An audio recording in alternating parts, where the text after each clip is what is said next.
Good morning. It's Monday, the 7th of August, and I'm coming to you from Mumbai, India's financial capital, where it's not raining so much, but it's as dug up as always. Our top stories and themes for the day: Reliance sets ESG environment targets in its annual report, highlights human rights and governance. India's import licenses on laptops and computers, could it have addressed the problem differently? The government's new personal data protection bill may be more intrusive than protective. And India's largest statue of the Prime Minister.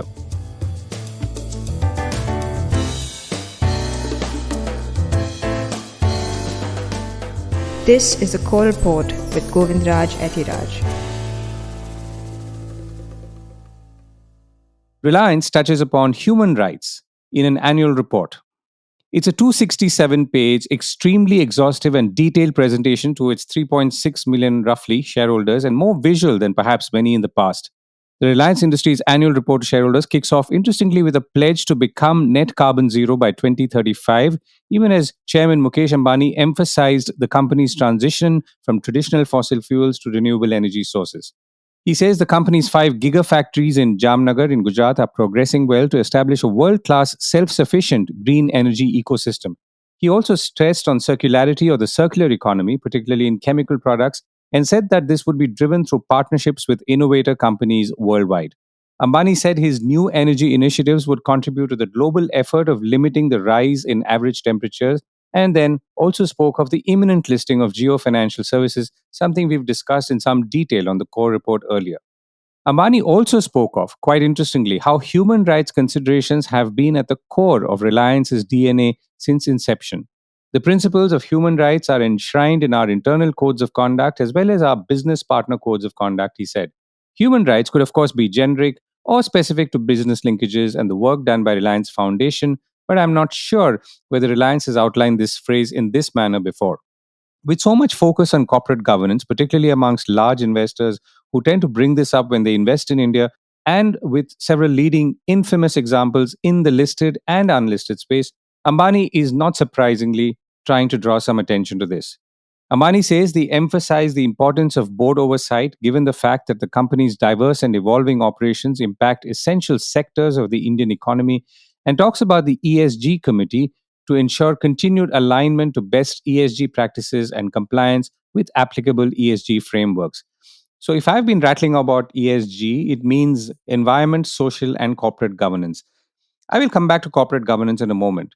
Reliance Industries also sought shareholder approval to give Mukesh Ambani another 5-year term as chairman and managing director of the company till 2029. A period during which he has opted to draw nil salary, which has been the case, for whatever it's worth, for the last 3 years as well, starting in 2021. Mukesh Ambani is now 66 years old, and by the way, he has been on the Reliance board since 1977.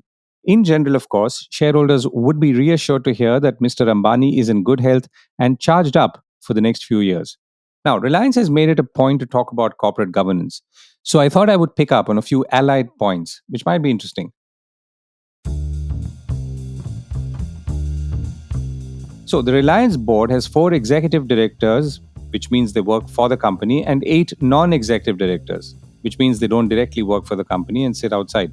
Between sitting fees and commissions, most independent directors appear to earn upwards of rupees 2 crore a year from Reliance Industries, a not small amount.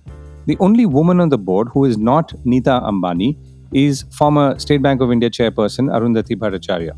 Amongst the 8 non-executive directors, there are 2 former senior government officials, including an ex-CBDT chairman and a former finance secretary of India. Adil Zainul Bhai, formerly managing director of McKinsey India, and Dr. Shumit Banerjee, former CEO of Booz, the consulting firm, are also on the board.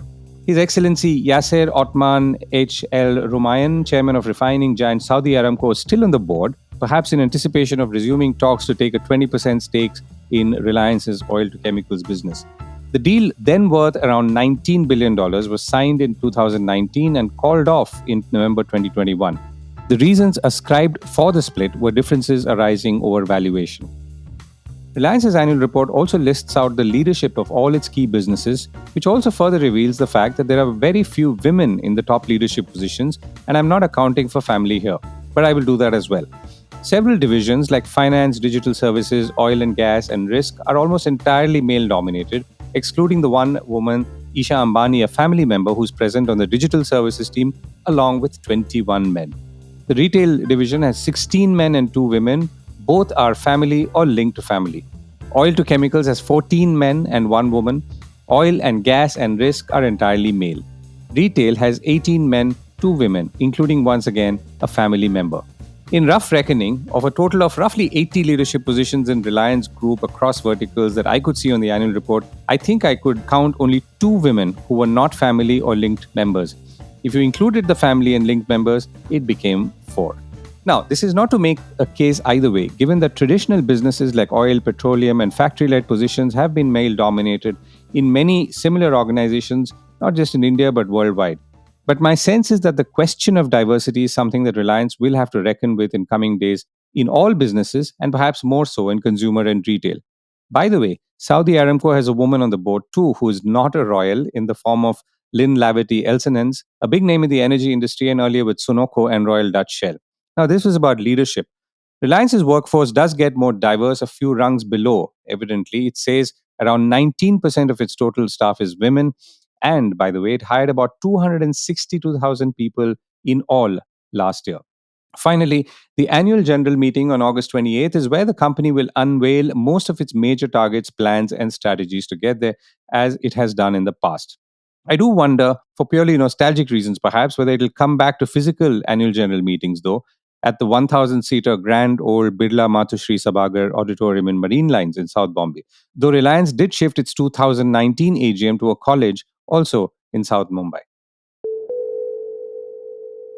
Speaking of energy transitions, even as Reliance emphasized a shift away from fossil fuels and chemicals, state owned and run oil and gas major ONGC has said it will set up 2 oil to chemical plants in India to convert crude oil directly into high value chemical products as it prepares for an energy transition that is shaking up the industry worldwide. Now, with the world transitioning away from fossil fuel or trying to, companies around the globe are looking at new avenues to use crude oil. ONGC already has 2 subsidiaries, Mangalore Refinery and Petrochemicals, and ONGC Petro Additions that run petrochemical units in Mangalore in Karnataka and Dahej in Gujarat. Incidentally, all forms of fuel, from high speed diesel to motor spirit, are at all time highs in consumption levels right now in India. So while the transition is beginning, so is the demand for fossil fuels and everything they drive. Speaking of driving, Maruti Suzuki has said it wants to double capacity in 9 years. Chairman R.C. Bhargava said also in an annual report that it took the company 40 years to reach 2 million cars, but the next 2 million would come in 9 years. The company would have 28 models, of which at least 6 would be electric vehicles. And in case you were wondering, yes, Maruti has been admittedly and deliberately slower to announce grand EV or electric vehicle model plans, similar to partner Toyota, still betting on internal combustion and hybrids for a few more years. Was imposing import licenses the only way to go? Business Standard columnist T.N. Nainen called it a season for bad ideas, referring to the government's decision to license the imports of personal computers, laptops, and notebooks. Also pointing out that this is one of the few times such a restriction has been imposed after import licenses were mostly abolished more than 30 years ago, or when we began to liberalize the economy. Which obviously begs the question, which direction are we exactly headed right now? Before we come to that, the bottom line is that there is a fairly legitimate concern on electronics hardware coming from China. India has already cracked down, as have other countries, on telecom hardware that powers mobile phone networks and the like. India, as you know, has also cracked down on software like apps. But if that's the key concern, which is hardware that we're talking about now, could there have been other ways to address it without a 70s like move? As Mr. Nainen says, the reliance on economic policy tools like tariffs has given way to administrative tools like licenses or, to bring back some nostalgia, the grand license permit Raj. I reached out to Ashok K. Bhattacharya, or AKB, the editorial director for the Business Standard and well known columnist on economic issues. I began by asking him to define what import license were, keeping in mind that many of us were either young, unaware, or did not even exist when licensing ended in India. In a pithy phrase, I can describe it as the Neta Babu Raj. What you mean by Neta Babu Raj is where the requirement for you import anything outside the shores of this country is decided on a policy level by the politician and then implemented by the bureaucrat. Till 1991, import licensing was very much a common thing. But from 1991 onwards, we abolished import licensing from almost every item, barring a few security items. We are called restricted licenses. This decision to bring licensing for computers is actually you have added these computers into that list of restricted licensed goods. So that is what exactly what it means, where the government decides on each and every application that whether these imports are permissible. But is it only a matter of paperwork? Because when you import, you obviously deal with the government, you're dealing with the customs department, you're dealing with foreign trade and so on. In this case, maybe what they're saying is just you have to fill up two more forms and then you could get it if there's nothing else wrong with. If you want to import something right now, if it is free, you don't have to go to the government. You just get your foreign exchange from your own account, most probably, and import that stuff. And there is a customs check, which is routine. So there is at no point either the Neta or the Babu comes in, which is why I think this is a highly regressive move. Regressive for three specific reasons. One, it undermines the country's ease of doing business. Number two, it affects India's exports competitiveness because your export competitiveness will be harmed. Along with that, India's ability to integrate with the global value chains will also take a step back. And third, and the most important thing is that India had harnessed its ability to be a kind of an emerging center of global capacity centers. Now, that was dependent on easy import policies. So, for all these three counts, I consider this move a regressive step. Okay, now if we were to look a little ahead, there were two or three points that the government is arguing, and I'll try and maybe ask you in maybe a phrase, which is that is there a method in this madness? So the method, I think the way the government seems to be saying it is that okay, these are not trusted sources, or alternatively, if the sources are trusted, then you can use them. Conversely, if let's say it's not Chinese, then it's fine, and if it is Chinese, obviously it's a question. So could that be the method? Well, in my view, there are three clear methods. The first method, and it is not just with this step, but in the many steps that have preceded this, is that the government has been consciously taking steps to support domestic manufacturing. So clearly, this is yet another step by which you are trying to support domestic manufacturing so that the domestic manufacturers are encouraged in a certain way. Doesn't really matter that the country's competitiveness will be lost. So manufacturing base is supported.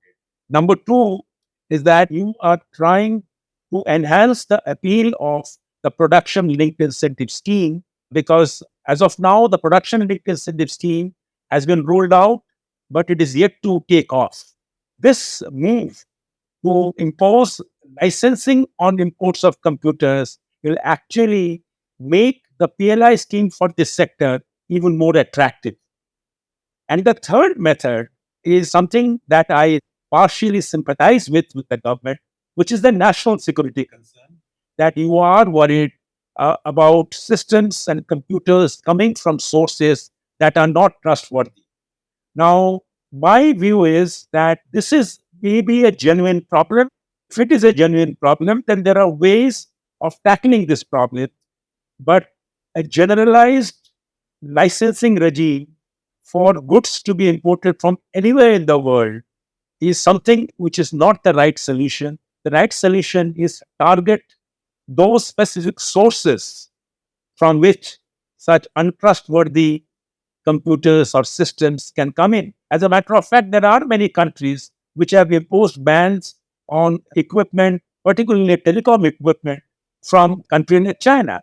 So why should we not have done something similar? Instead, what we did was to impose an overall curb on imports. So already the government has taken a step back and saying that okay, we'll wait for a month and so on. And the last and the larger question, there seems to be not enough consultation before many of these steps. So why is that, and how could that be resolved, if at all?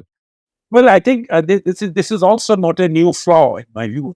The government has been betraying this lack of understanding of the need for prior consultation before take a decision. Remember, the tax collected at source decision was taken through a budget, but clearly the manner in which the government went about it through this flip flops of the TCS regime clearly showed that not enough consultation preceded the decision of the budget. In my view, this is also one of those decisions which did not get the benefit of prior consultation. It is only proper that the stakeholders, the users, are taken on board on why this move needs to be initiated. And as I said, that the only real reason could be national security, with which everybody in this country will sympathize. But then there are better ways of tackling that national security concern. Right. AKB, thank you so much for joining me. Thank you. Will the Digital Personal Data Protection Bill really protect us? The Government of India last week introduced the Digital Personal Data Protection Bill 2023 in Parliament. The objectives of this bill is to protect the right to privacy of citizens, as the name itself suggests, including, importantly, children. But some clauses in the bill do seem to suggest a need for debate before it goes through. Primary among them is data collection by the government itself and the self-awarded freedom to do so, including from private companies. There are also some logistical challenges, like asking for a verifiable parental consent up to 18 years. And also, the government could block access to websites on advice from a not so neutrally structured data protection board, which this bill hopes to create. The government already does that, incidentally, which is to block websites, but this could get out of hand.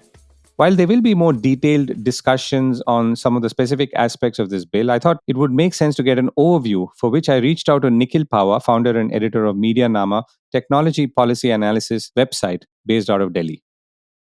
This was a complicated bill to put together, Govind. It's been in the works for almost 5 years and it's changed multiple times. Many of these changes have been controversial and there doesn't seem to be agreement on what the final construct of the bill should be, even now, because opposition party members are pushing back against this bill. And to be honest, so is civil society, because the objectives of the bill, it seems, haven't been met and it's more of a dilution. So it's difficult for me to call it a data protection bill. It seems more like a data access bill. And it does help some segments, like it helps AI, but it doesn't really provide data protection for citizens. The reading of the bill, and I was going through your own report, does talk about aspects like, protection to children and consent and so on. So I'm assuming that's the good part, but you're also saying that somewhere all of this is getting balanced out by things or aspects which are not as friendly. I think the balance clearly lies in favor of not protecting citizens' rights, Govind. So let's start on the business front, actually. In making an attempt to protect children, what's happened here with this bill is that every single website, every single app will have to verify the age of every individual using that service. And it has to be verifiable consent. So children are defined as people below the age of 18. And for them, it's basically for those, children who are growing up between 13 and 18, they're robbed of agency. They need parental permission to do anything on the internet, to access any website, even a news website, even a podcast, to ensure that children aren't accessing their app, their service. Businesses will have to verify the age of every individual. And so that creates a real hurdle, right? In terms of you're switching from site to site, app to app, every single place you have to verify yourself. I think it's extremely impractical what the government has done here in order to try and protect children, but it actually robs them of their agency. In the UK, the approach is access first, and then there are certain specific businesses which are problematic, which have a higher threshold. In India, it is restrict first, and then there'll be certain businesses or certain categories of businesses which will be whitelisted. So this approach is actually opposite of what it should be, to be honest. The other one which I mentioned was that from an AI perspective, it's great in the sense AI companies can scrape all publicly available data and use it to build their LLMs, to build their databases. But from a privacy perspective, it means that any information we make public can be scraped and copied and used by anyone, anywhere. And in fact, there have been lawsuits against a facial recognition company, Clearview AI, in the US. And it lost those lawsuits, in fact, because they were scraping social media photographs of people to train their AI and identify people. So while it's good for AI, it's bad for privacy, which basically defeats the purpose of the bill. My third primary contention, and I'll restrict myself to three, even though there are more, is that there is unrestricted government access to data. It effectively means that the government can exempt itself and its agencies from any data protection aspects of this bill. And for unspecified reasons, they can also ask private companies for data on an individual. So if you look at it, every company then becomes a data collector for the government.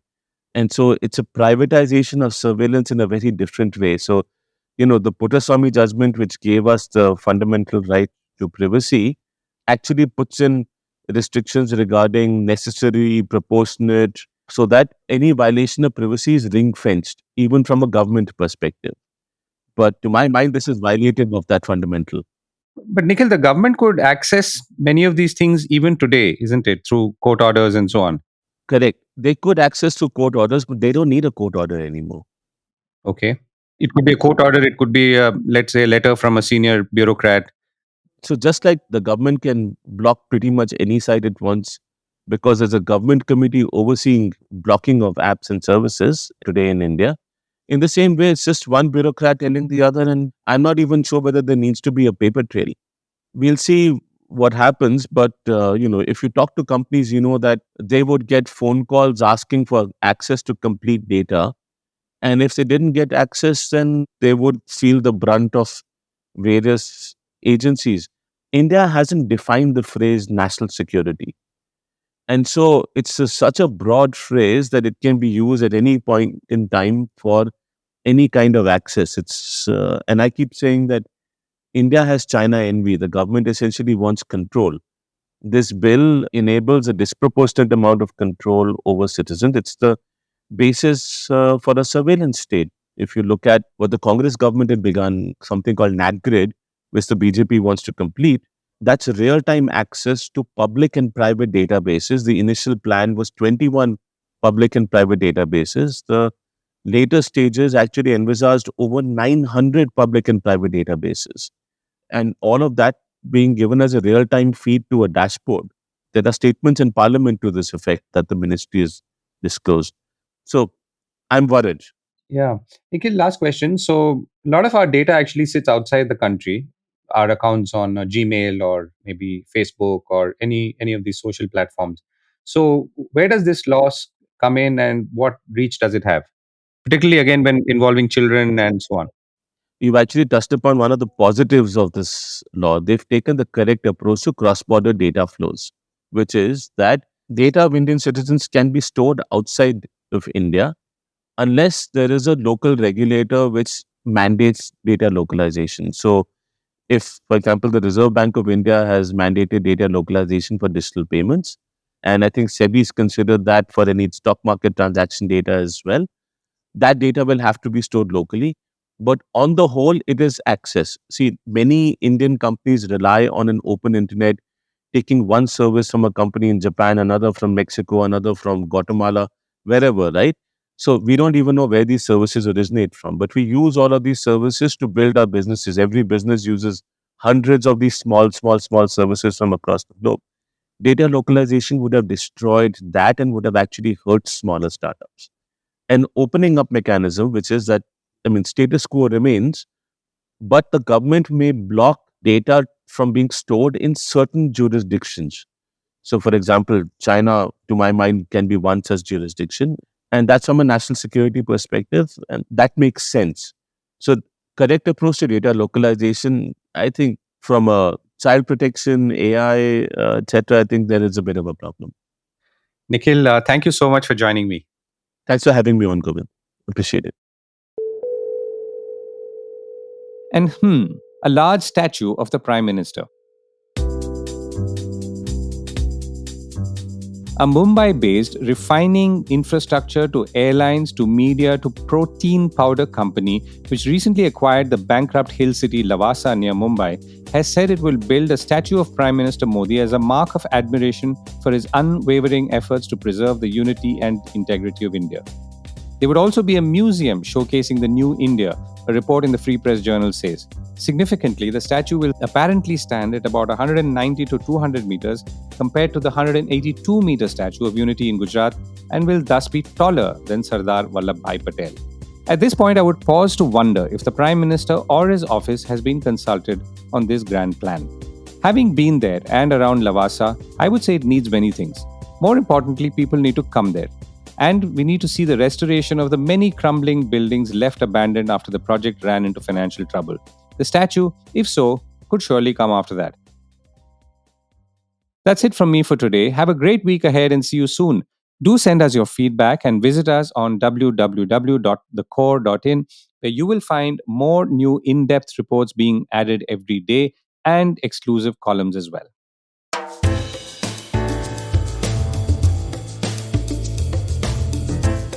This was the Core Report with me, Govindraj Ethiraj. Do stay connected with more of our coverage at the Core. You can check out our website or sign up to our newsletter at www.thecore.in. That is www.thecore.in, or follow us on LinkedIn, Twitter, and Facebook as well.